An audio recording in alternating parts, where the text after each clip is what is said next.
2022 fut pour moi l'année des premières fois. J'ai lancé un concept pour mieux comprendre les marchés et j'ai lancé ma première formation. À première vue, on pourrait croire que ces accomplissements permettent de sortir de sa zone de confort, mais la réalité est tout autre. Car dans les faits, ce fut l'année la plus stressante de ma vie. Entre le fait de vouloir vivre à 100 à l'heure, de s'organiser correctement, d'être discipliné et de créer quelque chose de parfait, je me suis mis tellement de pression que je ne prenais plus de plaisir durant le processus. Et le résultat de tout ça, c'est un constat d'échec, un sentiment d'échec qui certes m'a permis d'apprendre certaines choses, mais en tant qu'entrepreneur, au-delà de vouloir être libre financièrement, c'est vraiment avoir cette liberté d'esprit, cette liberté mentale, émotionnelle et personnelle au fond de moi-même que je voulais vraiment développer pour 2023 et que je souhaite développer. C'est déjà assez compliqué de lancer un projet, alors si en plus on se met pas mal de pression comme je l'ai fait en 2022, on peut se brider. Pour ma part, je n'arrivais plus à faire les choses naturellement, les choses auxquelles je prenais beaucoup de plaisir, par exemple créer du contenu ou faire des vidéos, c'était devenu relativement compliqué. J'avais un mélange entre le syndrome de l'imposteur et cette envie de procrastiner tout le temps, de faire autre chose, par exemple lire des bouquins ou alors suivre des formations. Et finalement, j'ai pas mal stagné et j'en ai même perdu ma spontanéité. C'est donc dans cette optique qu'en 2023, je me suis dit qu'il est hors des questions que je revive encore une année comme ça et que je mette en avant mon bien-être, mon plaisir et mon lâcher-prise lorsque je réalise une action, lorsque je souhaite atteindre un objectif, que j'enlève tout le stress pour que je développe mon génie naturel.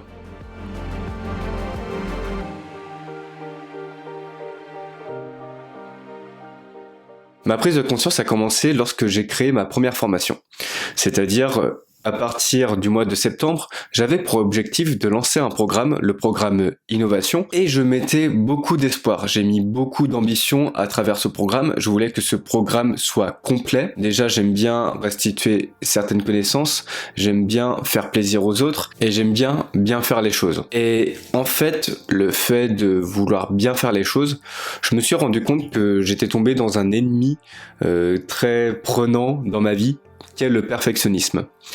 Le perfectionnisme pour moi c'était vraiment à chaque fois que j'avais une mauvaise intonation lorsque j'enregistrais ma formation, alors je répétais encore une fois le processus. J'ai dû faire au moins 200 vidéos de formation à chaque fois que je recommençais parce que je bégayais, parce que selon moi j'avais la mauvaise posture, la mauvaise intonation et c'était franchement désagréable parce qu'à chaque fois j'avais ce sentiment en fait d'échec par rapport à ce que je faisais. À chaque fois que j'enregistrais une vidéo, je me sentais nul. Et le fait de me sentir nul, ça m'a fait ce cercle vicieux en fait.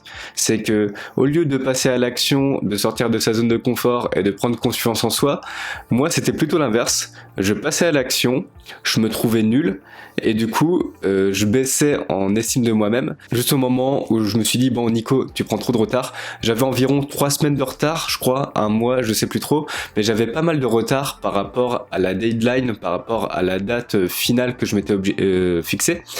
Et je me suis dit non, c'est pas possible. Là, il faut vraiment que tu lances ton truc. On y va, même si c'est pas parfait, on y va. Et du coup, j'ai lancé le truc, mais je n'avais tellement plus d'énergie pour la suite, que ça soit pour vendre la formation, pour créer du contenu. Et là, je me suis rendu compte que le perfectionnisme, ça avait d'une part joué dans mon bien-être, et d'autre part joué dans ma performance, c'est-à-dire dans ma manière de créer, dans ma manière de concevoir. Et par chance, je suis tombé malade le jour de la finale de la Coupe du Monde.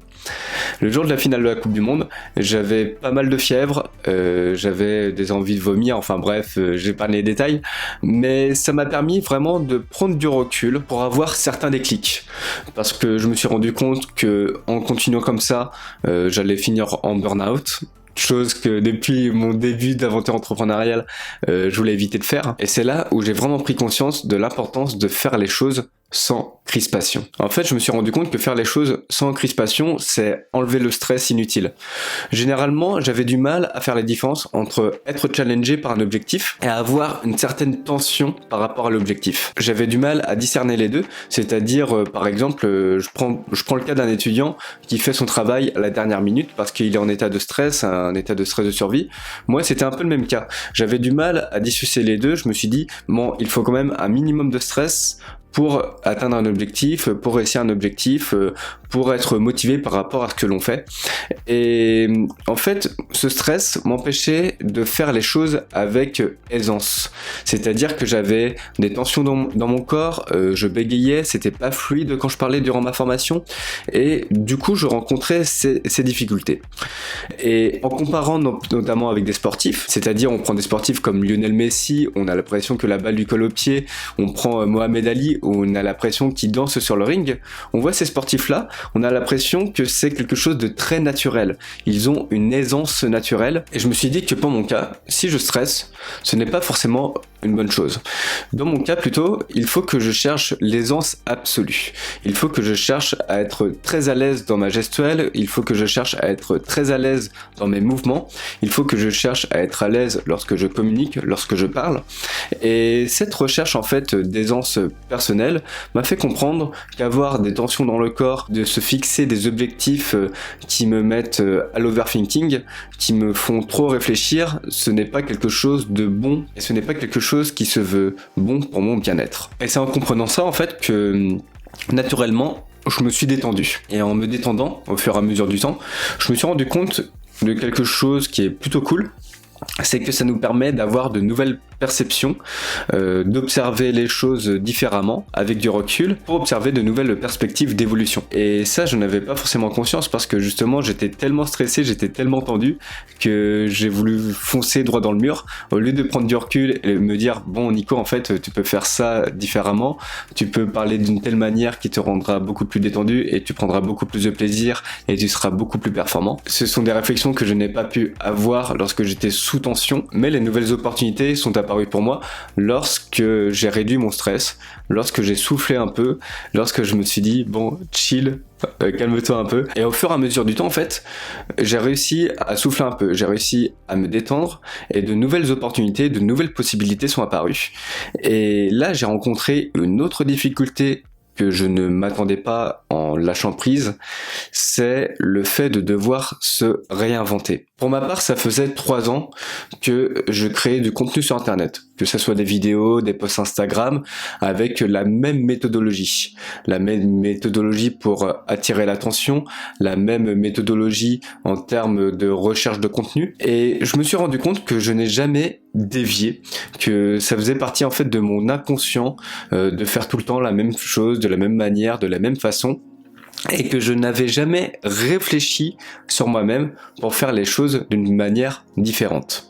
Et ça peut paraître bizarre, voire débile ce que je vais dire, mais ça me faisait toujours peur de faire les choses de manière différente. Dans le sens, je m'accrochais tellement au Nico d'il y a 3 ans, au Nico qui commençait, au Nico qui avait ses rêves, mais j'avais du mal de changer d'identité pour justement réaliser mes rêves ou notamment mes objectifs aujourd'hui. Et même si je prenais des idées différentes en termes de création de contenu, je me suis rendu compte que j'étais victime de ce que je racontais, c'est-à-dire le fait que je n'arrivais pas forcément à changer, le fait que je n'arrivais pas à mobiliser certaines ressources pour réaliser et atteindre mes objectifs. Et c'est quelque chose d'assez ingrat, parce qu'en fait, on sait qu'on peut arriver à réaliser certaines choses dans sa vie, mais il y a ce blocage où on n'exploite pas tout son potentiel.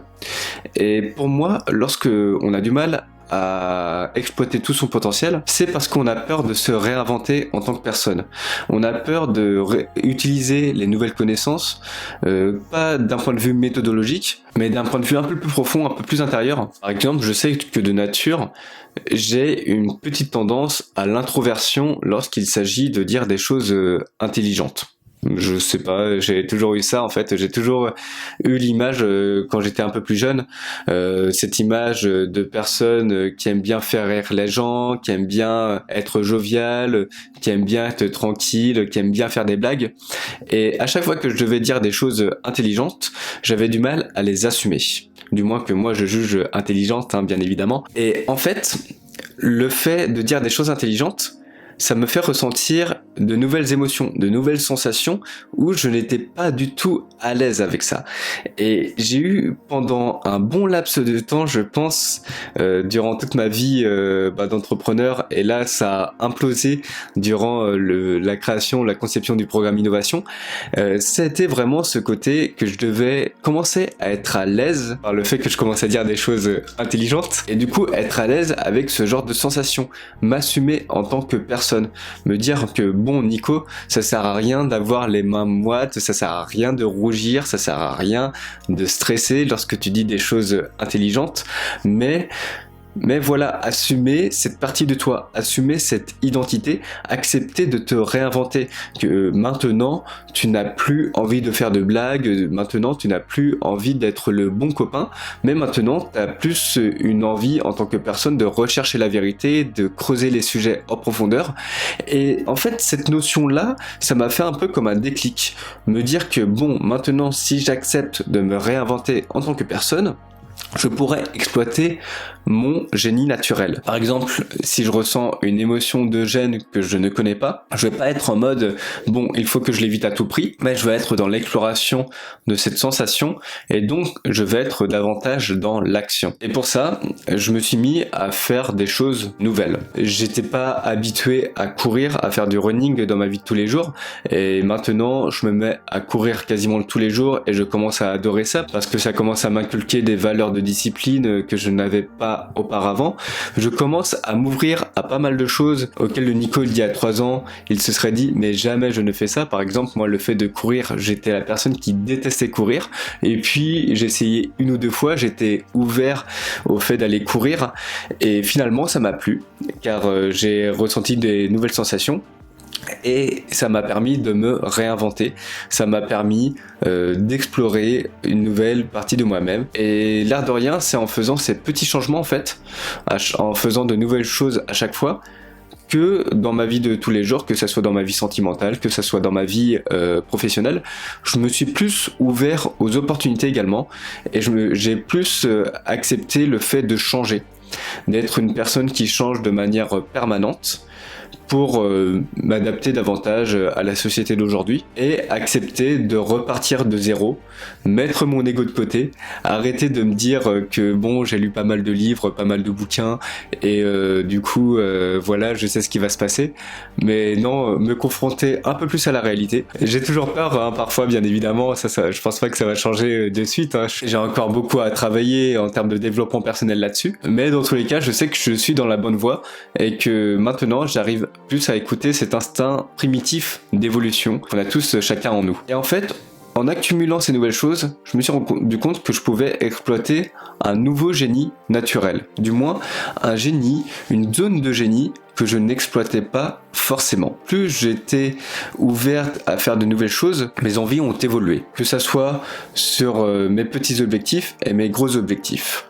Par exemple, je pense que ça c'est quelque chose qui touche un peu les personnes qui souhaitent aller dans le monde des nomades digitalistes, c'est-à-dire les personnes qui travaillent partout dans le monde, par exemple les personnes qui travaillent en Thaïlande, en Indonésie, à Bali ou autre. Et personnellement, c'était mon cas.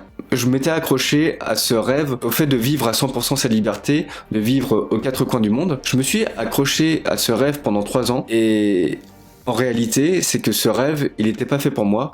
Ce rêve, pour moi, c'était plus un fantasme. Et que mon réel rêve, en fait, c'est de créer un centre de connaissances, un centre de performance. Mais dans tous les cas, en fait, ce centre de performance, il fait davantage sens par rapport à moi. C'est-à-dire que ce soit mon corps, que ce soit mon esprit, je suis davantage aligné à réaliser un centre de performance, je suis davantage aligné au fait de créer un laboratoire plutôt que le fait d'adopter un mode de vie nomade digital. Et ça, c'était une grande révélation en fait, à partir du moment que j'ai commencé à vouloir me réinventer et à prendre confiance en moi et à lâcher prise, c'était que il y a des personnes, il y a des groupes, il y a des tribus qui ont un certain rêve, et c'est pas parce que je fais partie de ces tribus que je dois développer le même rêve. Parce que, en fait, je trouve que l'être humain, il est assez unique en son genre et que nous avons tous des rêves différents.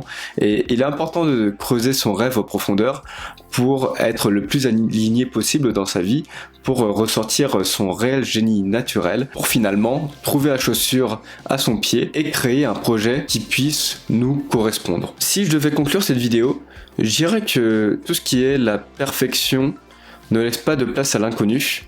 Et en tant qu'être humain, il est important que nous mettons une certaine dose de chaos, une certaine dose d'inconnu pour que nous puissions nous découvrir et pour que nous puissions évoluer au fur et à mesure du temps. Et comment faire ça maintenant, je suis convaincu, c'est d'enlever toutes ces crispations, c'est-à-dire à chaque fois qu'on va se forcer à travailler, si on se force, c'est peut-être pas la bonne chose pour nous.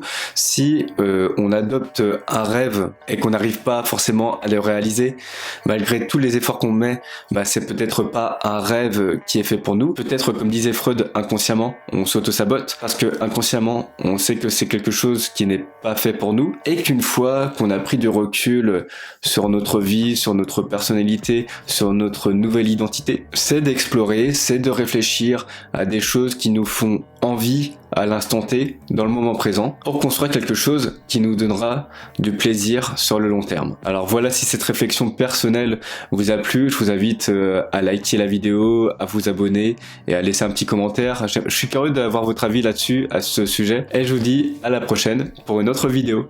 Allez, ciao!